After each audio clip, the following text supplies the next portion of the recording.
people on buses and sending them, this is our Austin, some of our Austin. And they're kind of like, Hey, do you have like a rake or something so the sign division taped the string up really high? Like it's not within arm's length. So I don't know either if you have a ladder or a rake, something that we can grab a piece of tape and I'm unfurl like, it. wow, Austin, Blue City. Anyway, Okay, that's thanks. just a couple. How's it going? Oh, Alderman, Oh, hi. this is your ward. It is, yes. Oh my God, I didn't realize this was yours. So with the redistricting, this was not my ward until last year. But with the redistricting, we got most of Avondale into the 35th ward. And then about half of Logan Square. So we were able to consolidate a little bit.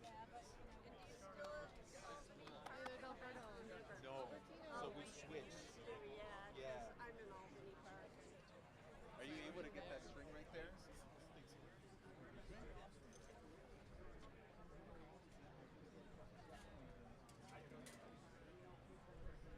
This is the high-tech way it's done. Very high tech. Yeah. We're at the vanguard. There we go. There we go. Perfect. Don't accidentally unveil the sign, Alberto. I know. The Alderman knows where the no strings attached. And if they are, we're going to remove them. That's right. With the rake. Is that good? Perfect. Yeah, we Yeah, just you don't want to can like. leave it there. Maybe we Yeah. could like. Yeah. wrap Are you able to maybe grab that piece of masking tape with the rake? If not, that's okay. Keep Chicago clean.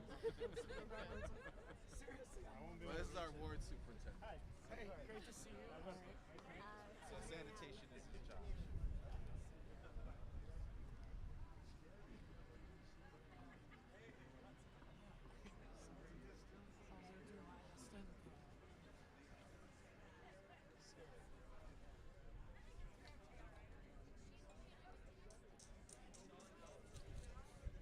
How are things at the hideout?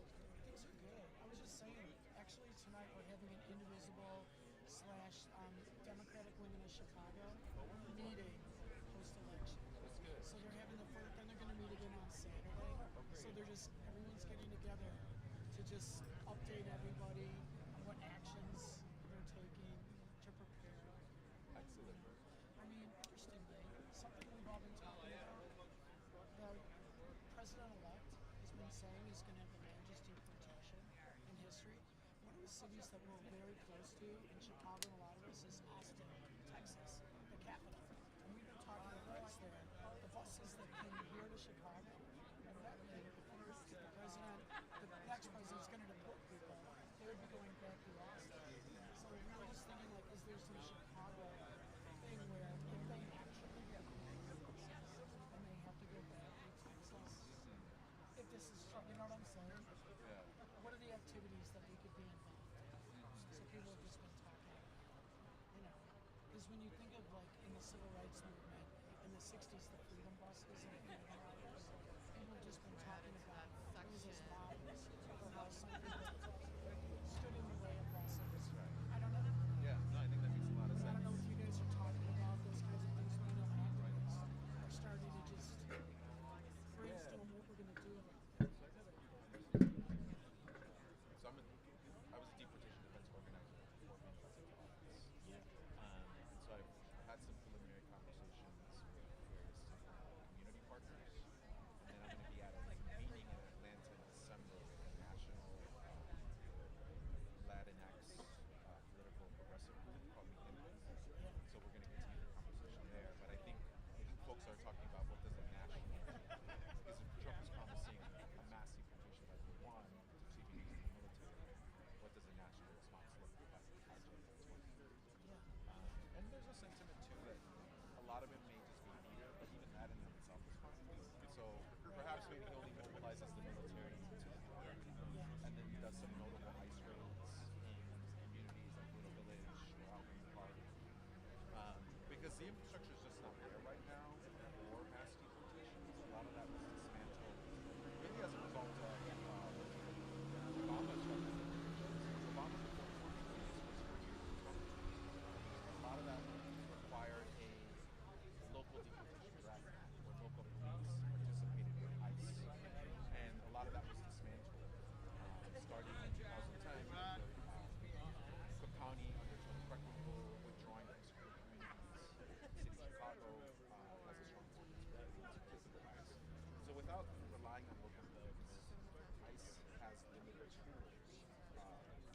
And they actually have to do like some points.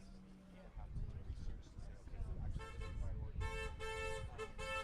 So yeah, I think a lot is in the air right now, but the main thing is people get organized. So to your point, the fact that they're meeting, we had a meeting at Roosevelt High School on November 16th. I was there. That's how you look so there. Yeah. Yeah. I remember. Oh, wonderful. Oh, thank you. This is my partner, Mark. Hey, Mark Carlos. Nice to meet you. You also there's a couple that are similar. Last timepiece cut up. Really nice. Yeah, I know a couple were here for the tour.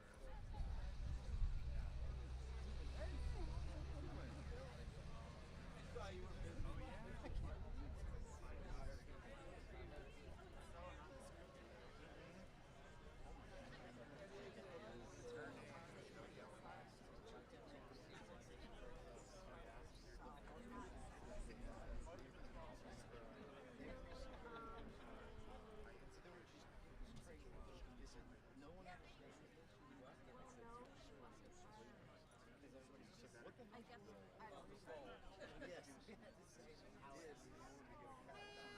Okay. Right.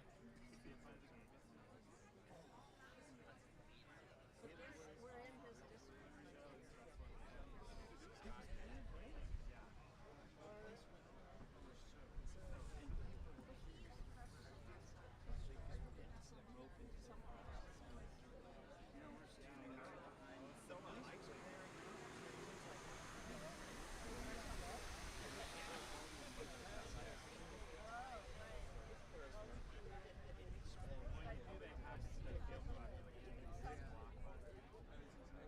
They finally got a little stroke. Oh, I guess so.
This is my office. Go ahead. She had Dayton, Okay. photograph of them Okay, good. in Dayton, Ohio. Speaking of which, you can drop off your free up in Dayton, hopefully. Oh, yeah. You're there before New Year's. Well, I'll text you. We'll talk about it. That'd be great. Yeah, yeah. It'd be good to hand deliver it. Yeah, yeah, yeah. That's great.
Thanks for coming. When I drove up, I said, "Are you guys waiting on something?" I'm always notoriously an hour late. An hour. It's fucked up. I don't even know where to begin, except to say that I know that this means a lot to Gina, his mother, and his brother, and his sister, and all of his cousins, and his nephews. And Gina's watching right now, so if everybody could say thank you, Gina, that would be great. Thank you, Gina.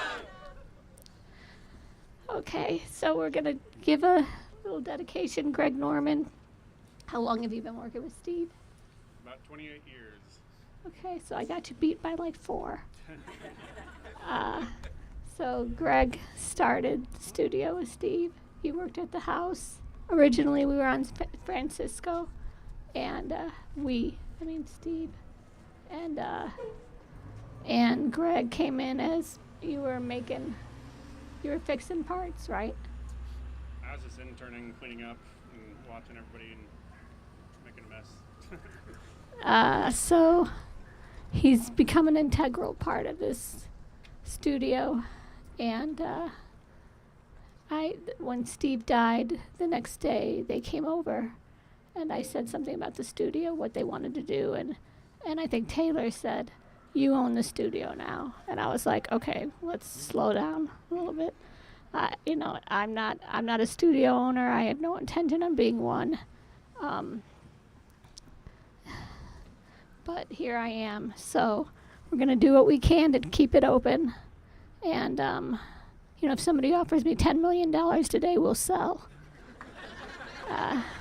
Because Steve had planned on packing it up, and we were going to go to Hawaii in about 4 years, which is where I'm born and where we got married and where we loved to be. So instead, I'm out on a fucking cold day in November outside the studio, which was the bane of my existence for many years. Steve, I'll tell you one story. One time I was coming home from work, and I worked at comedy clubs my whole life. And so I would come home at like 3 in the morning, and there was this band. I won't say their name because I don't remember. But they were playing video games, and, this includes you. They were playing video games and playing their record really loud, and they had like some girls from Joliet over. I don't even know what that was about. But why it was necessary that I knew that they were from Joliet, I'll never know. But Kim and Kelly were staying in the studio, and these dudes were smoking weed and drinking and being loud, and they were newly sober, and I was very excited for them. And they were staying in the studio in the same room because they're weird like that. And I came home and I was like, "What the fuck, Steve? This band's got to close it up." And if you know Steve at all, he hated telling anyone what to do. And I know that sounds crazy because his image is much different, because he would answer the phone to anybody and answer honestly. So if somebody asked him about something, he would tell them honestly, and it sounded like a directive for other people in their lives, but it wasn't. It was the directive for him in his life. And that's the biggest misconception I think anybody has, but anybody that knows him knows he doesn't want to tell you what to do in the studio. He doesn't want to tell you what to do in life. And so he said, "I don't know what to tell these guys." And, I've spent 20 years kicking people out of bars, so I said, "You just pull the main guy aside and you go, this isn't a fucking party house. This is where you record your record and go home, and, you'll scare them, I'm sure, just saying that." And so the next morning I got up and I went into Kim and Kelly's room, and I was like, "Man, I'm sorry about last night." And they're like, "Oh, don't worry about it." And then Kelly goes, "Yeah, I talked to the guys right before they left, and I asked him, do you guys normally party like this, or is it just for the record?" And the guy said, "No, I feel kind of weird because Steve yelled at us last night." And Kelly goes, "Steve yelled at you?" Which I've only seen Steve yell twice in my life. One time when he fucked up a tortoise remix, and the whole thing flew off, and he just kept screaming, fucking, what did he scream? Was it? He said Bush League. Yeah, Bush League, fucking Bush League, Bush League. And I got scared. I was like, what is this? And then the other time was when our contractor ripped Steve off for $600,000. And then he said to Steve, I'm disappointed in you. And Steve was like, you're disappointed in me? And I got scared and I left. And then there was a third time, actually, when I was getting brain surgery, and this woman, who was my neurologist, decided that she wanted me to do something before I got my surgery, so she threatened to cancel my surgery. And he was outside, and I heard him go, the fuck you are. And I was like, what is happening? But, so I knew he didn't yell at these kids, and Kelly said, what he did, what did he say? And the guy goes, he said, I don't want you to be someone else. I just want you to act like someone else. And then he wondered why people didn't understand him and his intentions. But, Greg.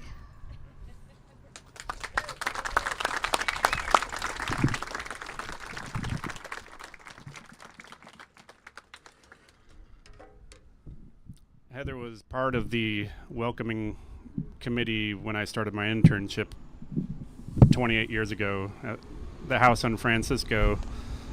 It's just crazy to think, it's almost three decades later, being around you guys, moving to the new building and seeing you live there, and then move to your better place and not being surrounded by bands bothering you all night long, getting excited like every band does at the end of the night when they're done with their record and they're proudly playing the record at top volume, 2 a.m, with one sheet of drywall between you and your bed.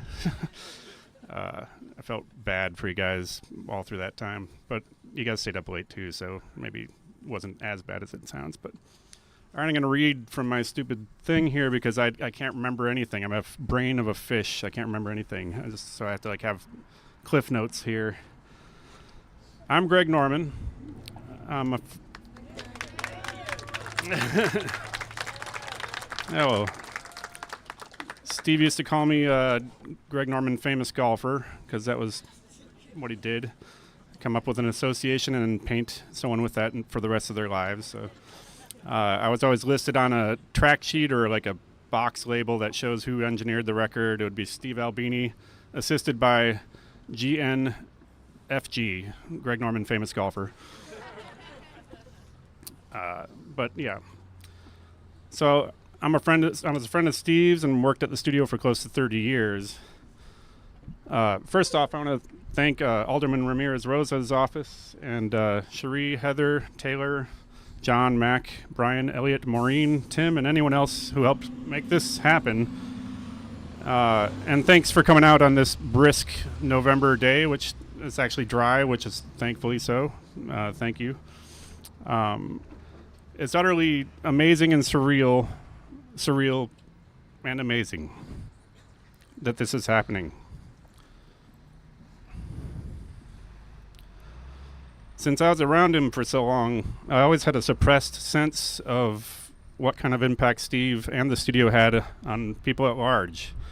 Once in a while I'd get little glimpses of things, like little moments. I'd record a band and we'd go to Kuma's Corner and hang out there. I took a Norwegian metal band there once, and we sat down, started to eat, and the waitress came over and asked, like, oh, what are you guys up to? You sound foreign. And he's like, oh, we're recording a record down the street. And she's like, what, really? And he got indignant. He's like, how could you not know there was a studio down the street? And started lecturing this poor person. Like, what are you thinking? Like, you work down the street. Half these metal records are made at the studio. But, it's not her fault. No, most people don't care where records are made and, who did them and all that sort of stuff. And but it was flattering and unexpected and sort of revealing of, like, the reach of the place and how popular it is. And and I remember, like, John Novotny, our former office manager, trying to talk Steve into trying to get to take me out to the ball game at Wrigley Field. And I made fun of him. It's like, are you joking? Like, there's barely like 5 people on this block who know who Steve is, and they're in this building. But now he's getting a street named after him, which is utterly crazy and messed up.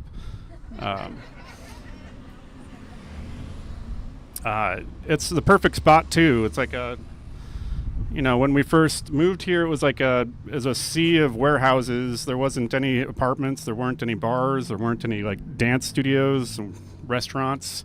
Just the occasional car getting set on fire in the alley. No nightlife whatsoever. While interning, I got to help with the studio's construction, and it was at that point I got to see like the true power of and supportive nature of the Chicago independent music community. There was people in Steve's orbit all around who had recorded with Steve or just friends with Steve, booked shows with Steve, who were helping build the building. And I was like a novice, a young 19-year-old, 20-year-old kid who he offered a little bit of work to, if I needed some work, go to the studio, to the building and help him do that sort of stuff. And I learned from, people that were in bands that I loved and appreciated. And, like Tom Zalewski, Pete Conway, Flower, from Minneapolis, and Joe Haggerty and Pierre Kedzie taught me how to plumb, pipes and how to be a plumber and all this sort of stuff. And it's just all of them are fantastic musicians on top of just like being super stoked about building this studio, almost as if, it was their project alone. It was like a punk rock barn raising. Everybody was a part of it and everybody felt to be a piece of it. And it was just great. It was great. I was proud to be a part of that moment.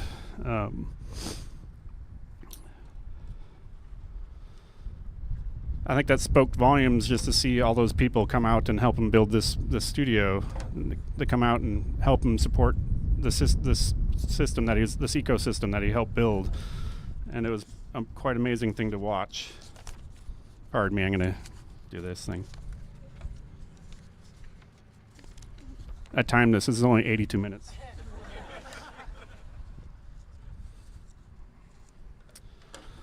Steve once told me that he was just lucky to record a few great bands early on, which led to bands asking for him, better bands asking for him. We know that's a huge understatement. He was a brilliant person who had attracted incredible talent, not just because of his work, but because of what people said about working with him. He was always the band's greatest ally, looking out for them with unparalleled know-how and care. What he did with that success was remarkable. He used it to support his peers, recording everyone who asked for as cheap as he could, offering touring musicians places to stay, loaning equipment, generally going above and beyond what anyone ever asked him for. He, Heather, and some close friends worked tirelessly every holiday season on the Letters to Santa charity, fundraising and wrapping thousands of gifts after late sessions. They deliver him along with much-needed cash to families on Christmas morning. There's no knowing how that impacted the world around us in this local area in Chicago in a positive way. There's just no way to calculate how much good that brought. Steve had a very heavy hand in changing studio and music business culture, as you probably know. Being a stalwart for dealing with musicians openly and honestly, he inspired others to do the same. I've been fortunate enough to witness this change in attitudes over the years. There used to be many more people looking at musicians as marks to milk money from, rather than as peers who need help bringing their art to the world. I believe that had a lot to do with Steve's relentless eviscerations of that predatory culture. The problem with music was a popular essay, but he reiterated those themes in hundreds of interviews and posts on the internet, and all of it seen by millions of musicians and music fans across the world. I've seen so many people parrot these ideas, seemingly unaware of the source, which is fine. Steve didn't come up with honesty, but he had the balls to stick to it and call others out for being horrible. That last bit of calling others out for being horrible Probably cost him a bunch of lucrative projects. Projects that would have made his life much, much easier. However, if he took that easy road, there probably wouldn't have been some dude bragging to some disinterested waitress about how they're recording at Electrical Audio. Steve fits perfectly in the city's wild history. I think it dovetails perfectly, like his heroes, and what they've done in the city and how crazy the city is and how it sort of built itself up from ashes. I'm glad he's getting some recognition for the mountains that he moved here. Honestly, this is really weird and crazy. Thank you.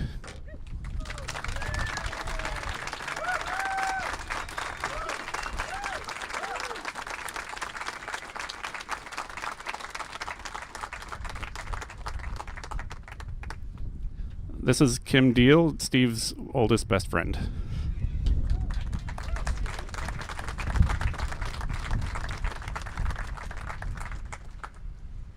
Hello. Hello, my name is Kim. I have jotted down do do do do do do do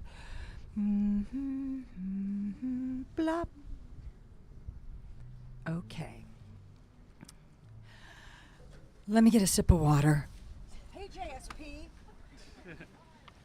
JSP, if I don't get through this, will you come up and read it? Thank you. If you get run over by a car, I'll find someone else. Splat. Or a bike. So Kyle, where's Kyle? Oh, he's right there. Kyle was saying to me, you know, whenever we drive in from Ohio, 70 west, 65 north, and here we are, turning on to Belmont had always meant Steve Albini to us. And I'm sure that's true for so many different musicians and friends coming in from wherever they come from to come to the studio. But he was saying it's great now that this street will say Steve Albini to anyone and everyone, no matter who they are and where they're going. So I wanted to say congrats to Sherry and Tim and Heather and that entire list of people that you said that seemed to be very important with what this is doing. I want to add them on the thing too. The Alderman and such.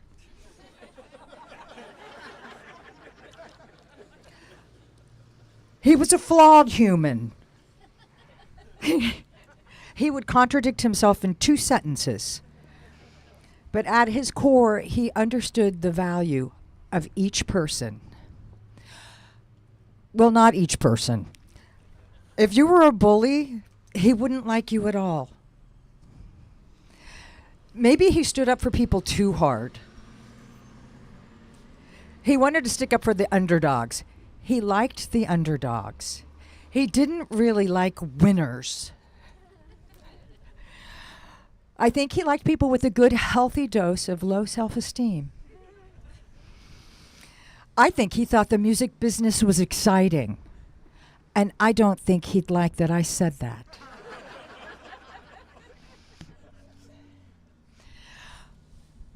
Coming to here, speaking of winners, coming to the studio reminds me of getting invited to poker night. Oh, poker night, what fun. I'm invited up. I'll sit at the table. I get my beer, get my money. If I had a cigar, I'd be smoking with the guys, cigar smoking. They took my money within 2 hands. It wasn't fun. But every time I was here, they kept inviting me to poker night. And I'm like, fuck you, Steve, and fuck all your little poker friends, too. I think he probably... John, will you come over here? Thanks. I think he probably did not start off as the great communicator he came to be. I think it's because he married H-Bomb, Heather. H-Bomb. Steve, you are important to people. Therefore, what you say to people or about people could hurt them. I don't think Steve wanted to hurt anybody, but I don't think he could have put that together without Heather. I think he had to be taught that. And it had to come from somebody he knew, loved him, and that somebody he could trust what she said, because you were such a supporter of him. And he knew that. And a critic.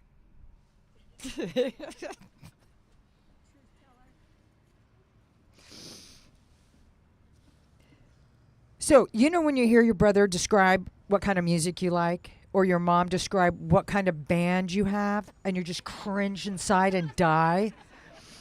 I, too, have the history of Electrical Audio's build. I told everyone in interviews how the trucks came in. The truckloads of bricks came in from New Mexico. Trucked in from New Mexico with New Mexican bricklayers, Steve looking out the window, seeing the tarps blown off the top layer with the brick dust because of the elements had gotten to that top layer. And he thought to himself, what have I done? He actually brought it up when I was here. Something I actually said in an interview. He said, Kim, none of that happened. I think it did. Did it? Yeah. Did it really? There's spiders too, but yeah, it happened. Did I? Well, what? It's just too nice and fantastic of a story. You didn't want to be a part of it, I'm sure. There was something I brought up cringy on purpose. I was walking past him in the hallway on a sesh. What do you need, Kim? What's up? I said, I need lyrics. He said, let's not work it out. I go, oh, perfect. Thank you. And then on a return session, I sat him down, Steve. I just want to let you know, I've credited you for lyrics on the album. And he looked at the floor, and he shook his head, and it was like somebody punched him in the gut. And he said, I wish you wouldn't do that. It was delectable. Of course I didn't. But it was really fun to do that, actually. So, let's see. I've been talking to a lot of people about Steve and about the building, about all the people here. Recording here, the history with Electrical Audio and Steve.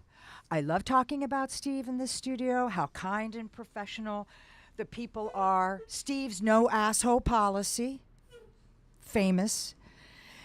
And like even with 10 people in the orchestra, the headphones, nobody's going, my headphone box isn't working. Just all of this. I did a press tour in Europe. I can hear Steve say now, I don't know what that is. I was doing a press tour in Europe. I listened to German people and French people telling me their stories about Steve. Smiling the whole time, they were telling me their Steve Albini story. And I just listened a lot. I told, I had an Irish guy, Ed. He was a journalist from Ireland. And he said, it's really taken a lot on the Irish bands, what happened. We're taking it really hard. Steve was really important to us. And I said, really? Why? Ireland? What's going on? He said, Steve was the only one who really took Irish bands seriously. And he said that they're really gutted that he passed. It's like, I knew he did stuff with Italy and all sorts of people, but everybody wanted to tell me about Steve. And they smiled the whole time they were talking about him. Every journalist I talked to. And they had their own stories. So I told Heather that I'm not the main character in my story. Not the main character in my life. I'm not the main character. Steve is the main character in my life. I figured it out when before the memorial we went to your house. And I saw Tim and JSP and Rob and Cherie and everybody up there. And I thought, oh, look at this. All my friends. I was thinking about and Vicky and Rob and Tay-Tay and Susan and Allison and Fred, Jeremy, Nina, Britt, all these people that I know. And I know all of them because of Steve. He's enriched my life. you say that last part? Right here. Yeah, he's enriched my life. He's enriched my life, not only musically, but also by bringing all of us dear, dear people together. Thank you. Yeah. Thanks for the spot. I appreciate it. You're welcome. You did great. Thanks.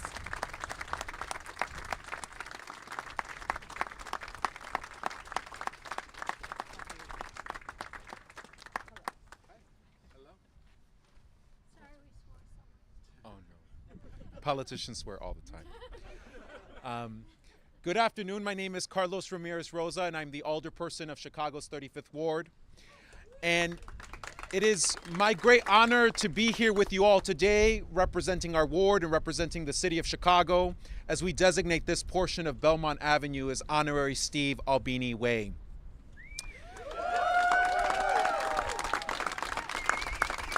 It is a statement of fact that in my 10 years as alderperson, this is the honorary street designation that has received the most attendees.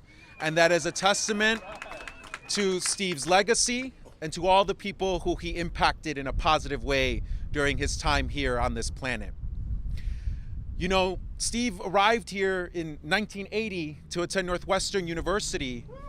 And while he was not born in Chicago, he truly was a Chicagoan, helping to put this city on the map in the music scene, in the artistic world, like so many before him. Steve's legacy should be honored not just by this honorary street designation, but through programming and funding from the Department of Cultural Affairs and Special Events in our public schools. We should remember Steve. We should remember his legacy. We should remember his contributions, because music and art is so critical to our experience as human beings. It is so critical to the way in which we process our emotions and the ways in which we come together as a community.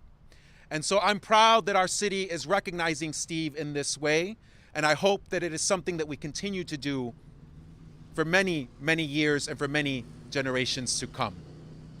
So without further ado, I would like for us to unveil the sign, if that is appropriate at this time. And before I say that, I just want to say one last thing. You know, when Steve passed and the news broke, my staff, Chaz and Jessica, came to me, and we only, as aldermen, we only get to put up 2 of these signs per year. And normally we have a process to figure out who we should honor with these signs. But when he passed, my team at the time, Jessica and Chaz, came to me and said, you got to do Steve Albini Way. And I said, well, reach out to the family, and if that's what they want, we're going to make it happen. And so, Heather, thank you for working with our office to make this happen. But most importantly, thank you for sharing Steve with all of us and with the world. Thank you. I'd like to say really quick that we're working on this, so I'm sure Holly's going to cringe when I say this, but you know, we've done letters to Santa for 30 years, showing up to people's houses that don't know we're coming, knock on the door, give them maybe 10s, 20 gifts for like every kid in the house gets 5 gifts. Every kid in the house gets their own computer. Every adult gets their own tablet, and then we give them $10,000, and then we leave. And the idea is that that money and that moment should be shared with their family. It's not about us. That they've worked hard for this. They write a letter, and it's very impactful.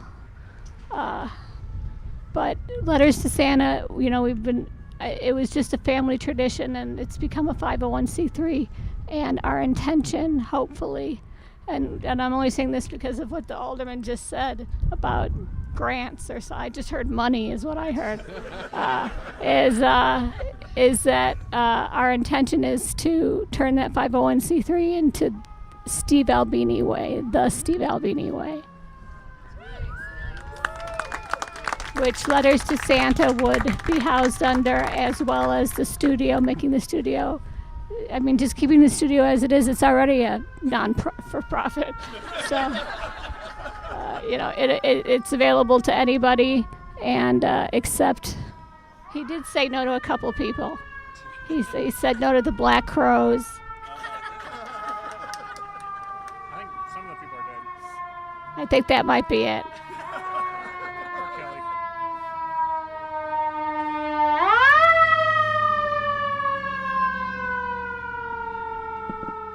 Kim, your ride's here.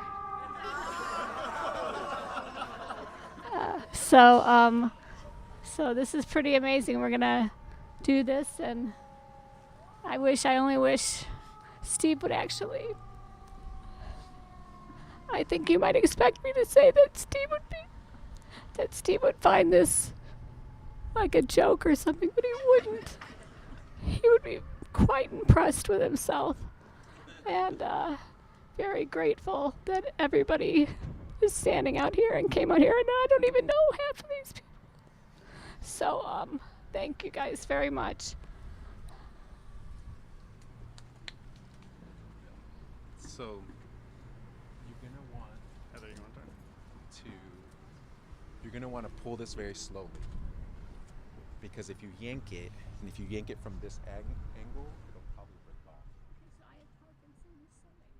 you want help? Sure. There you go. This So way you're or gonna that want way? to stand at an angle. Oh, pull in that direction.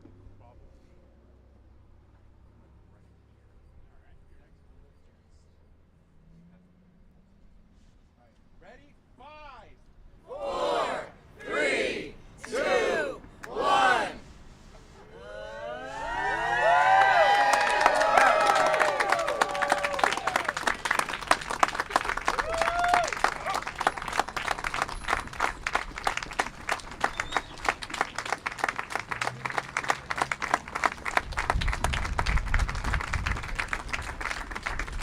Go put it back on. Put it on every night. Every morning.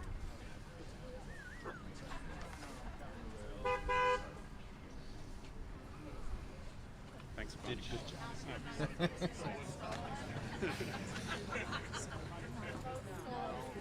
Oh, I'm just glad it didn't rain. And so you worked with him from the time you interned for him? Yeah, he had a studio about a mile north of here.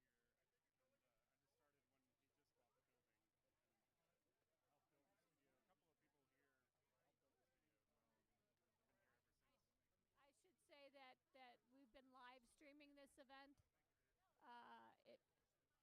We're live streaming this event, and if you go on Instagram, my Instagram handle is Heatherina Musfina, and you can find the link in the bio there. We're gonna have a surprise on the live stream at 2:30, so check it out. Thank you guys very much for coming. I'll try to stand out here for a little while if anybody wants to talk.